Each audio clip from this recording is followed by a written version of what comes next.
I really welcome you all for your tenses day.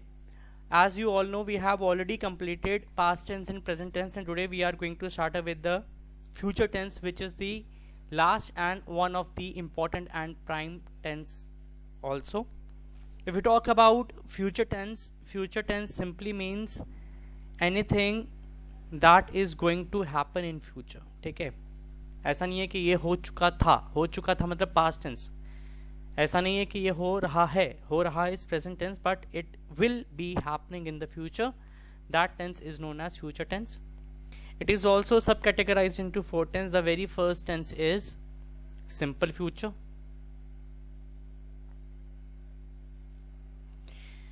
The second subcategory of future tense is future continuous. The third subcategory of the tense is future perfect, and the last category is future perfect continuous. Beta, we are going to start with the very first tense, that is simple future, right? Wait a minute. We will be starting with simple future.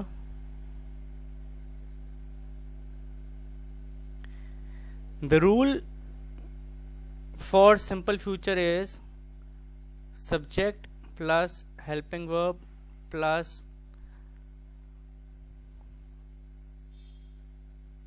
verb का first form and object. The helping verb which we are using in the simple future tense are shall and will. As per the grammar, shall always come with I and we. We comes with the rest of the subjects. Example: he, she, it, name, you and they. बेटा आप बोलोगे कि sir हम तो will ही सभी subjects के साथ use करते हैं. Nowadays we are using modern form of English, but if you talk about British form of English, as we were one of the colonies of Britishers, we use British form of English, and as per the grammatic rules are concerned, shall always comes with I and we. जैसे मुझे अब चलना चाहिए को English में कैसे translate करोगे बेटा, कौन बताएगा? I shall make a move now. I shall make a move now मतलब मुझे अब चलना चाहिए. ठीक है, मैं कल घर जाऊंगा. ठीक है, या वो कल घर जाएगा. वो he will go to his house tomorrow. Clear है बच्चे? क्लास? Yes sir. ओके. हम कल मंदिर जाएंगे का बनेगा हम हो गया we shall go to the temple tomorrow. Clear है बच्चे? So second category of future tense is future continuous. बेटा simple future क्लियर है सबको? Yes sir. Now we are going to discuss future continuous tense, right? या इसको future progressive भी कहते हैं. बेटा whenever continuous or progressive will be used, it means you have to use verb का first form plus ing. ठीक है. अब future continuous का रूल क्या कहता है बेटा? future continuous का रूल कहता है subject plus helping verb plus verb का first form plus ing plus object, right. अब इसमें हेल्पिंग वर्ब क्या होते हैं? Helping verbs are shall be and the second one is will be. अब शैल किसके साथ यूज होगा? Same procedure that has been use for the simple future, I और वी के साथ शैल यूज होगा। विल बी किसके साथ यूज होगा? विल बी यूज होगा ही, शी, इट, नेम के साथ। ठीक है बच्चे, अगर हम बात करें वह खाना खा रही होगी, वह खाना खा रही होगी, है ना। फ्यूचर में क्या कर रही होगी? खाना खा रही होगी। तो उसको कैसे लिखेंगे? She will be eating her food, ठीक है। या वह सो रही होगी, या राम सो रहा होगा, राम विल बी स्लीपिंग, ठीक है। वह जा चुका होगा या हम जा चुके होंगे, वी शैल बी, सॉरी हम जा रहे होंगे, वी शैल बी गोइंग, कल जा रहे होंगे, टुमारो। तो बेटा जिसमें कंटिन्यूटी में फॉर्म कोई एक्शन परफॉर्म होगा, action that will be continuous but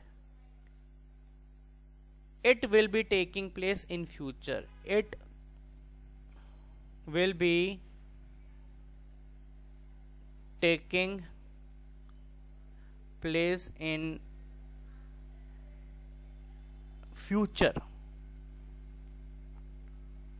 future में हो रहा होगा बेटा, उसको क्या कहेंगे? इसको हम कहेंगे फ्यूचर कंटिन्यूअस टेंस। क्लियर है बेटा जी? Class, is it clear? Yes, sir. Okay. Now we will be talking about future perfect tense. Future perfect tense हमारे स्पोकन में ज़्यादा यूज़ में नहीं आता है. It is not a common tense, but हम इसको यूज़ करते हैं. So we will be talking about future perfect tense. Again, perfect is being used. तो perfect का मतलब क्या होता है? Past participle form of verb, that is V3. अब इसके रूल की बात करें तो हमारा रूल कहता है subject plus helping verb plus main verb, verb का third form plus object. Helping verb क्या है हम यूज करते हैं बेटा? हेल्पिंग वर्ब हम इसमें यूज करते हैं शैल, हैव और विल हैव. शैल हैव किसके साथ आएगा? आई और वी के साथ शैल हैव आएगा, और ही, शी, इट, नेम, यू, दे के साथ विल हैव आएगा. जैसे अगर मैं आपको एग्जांपल दूं, अगले हफ्ते तक मैं रिपोर्ट पूरी कर चुका हूँगा, मतलब हम यहाँ पे एक डेडलाइन दे रहे हैं कि कोई काम जो है मैं फ्यूचर में इस दिन कर चुका हूँगा, है ना, कर लिया होगा मैंने, ये फ्यूचर में कोई काम कर लिया होगा. ठीक है, तो इसको कैसे लिखेंगे? बाय नेक्स्ट वीक आई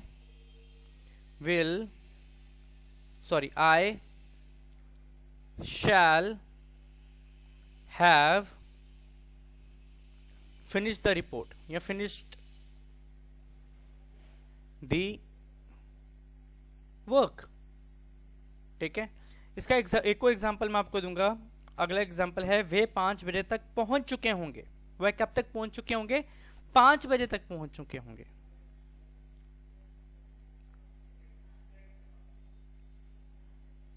ठीक है, तो they will have arrived, verb का third form, arrived by 5 PM.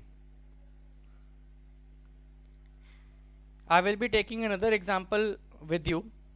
जैसे हमारे घर आने तक वह खाना बना चुकी होगी, यानी जब तक हम घर जाएंगे तो हमारी मम्मा या हमारे मेड या हमारा फ्रेंड वो खाना बना चुके होंगे, ठीक है। तो इसको कैसे लिखेंगे बेटा, इसको लिखेंगे she will have cooked dinner by the time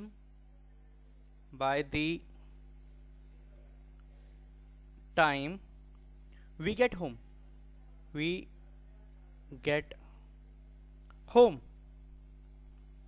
ठीक है। मैं आपको एक और एग्जांपल देता हूं, क्या तुम तब तक प्रोजेक्ट पूरा कर चुके होंगे, कैसे लिखेंगे, क्या तुम तब तक प्रोजेक्ट पूरा कर चुके होंगे। तो बेटा ये इंटरोगेटिव है ना, we are asking a question, तो क्वेश्चन किस में आता है, इंटरोगेटिव टेंस में। इसको कैसे लिखेंगे, इसको लिखेंगे will you have finished the project by then, with a question mark, with a question mark। तो बेटा किसी को इसमें कोई प्रॉब्लम, बच्चे सर। समझ में आ रहे हैं? Yes sir. ओके, तो बेटा we are moving to the last tense of future tense, last sub category, that is future perfect continuous, future perfect continuous, okay, give me a moment, we will be discussing future perfect continuous tense। again continuous आ रहा है और perfect आ रहा है, ठीक है। perfect का मतलब क्या है, verb का थर्ड फॉर्म, continuous का क्या मतलब है, verb का first form plus ing, but मैंने आपको कहा था कि हमेशा कंटिन्यूस डोमिनेट करेगा, तो हमारा यहाँ पे रूल क्या बन जाएगा, रूल हमारा बन जाएगा subject plus helping verb plus verb का first form plus ing plus object. और हेल्पिंग वर्ब में हमारा क्या आएगा हेल्पिंग वर्ब में हमारा आएगा have, will, have been, shall have been, ठीक है। Will have been, shall have been, shall किसके साथ आएगा, वी और आई के साथ, विल किसके साथ आएगा, रेस्ट ऑफ द सब्जेक्ट के साथ, किसके साथ, रेस्ट ऑफ द सब्जेक्ट्स के साथ, ठीक है। तो बेटा यहां पे एक एग्जांपल मैं आपको दूंगा, इसका एग्जाम्पल कहता है अगले साल तक मैं यहाँ 5 साल से काम कर रहा हूँगा, ठीक है। अगले साल तक मैं यहाँ 5 साल से काम कर रहा हूँगा, इसको हम कैसे लिखेंगे, इसको हम लिखेंगे by next year I will have been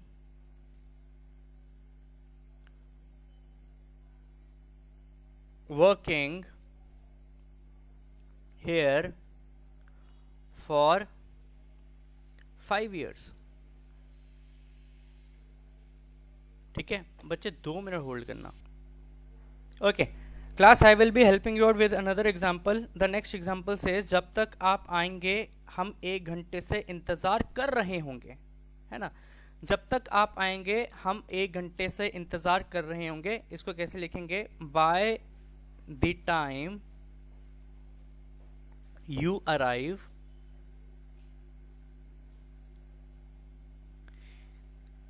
we will have been waiting for an hour. The last one is जो मैं आपके साथ डिस्कस करूंगा, अगले साल इसी समय वह अपनी डिग्री के लिए 3 साल से पढ़ रही होगी. सो इसको हम कैसे लिखेंगे? Next year at this time she will have been studying for her degree for 3 years.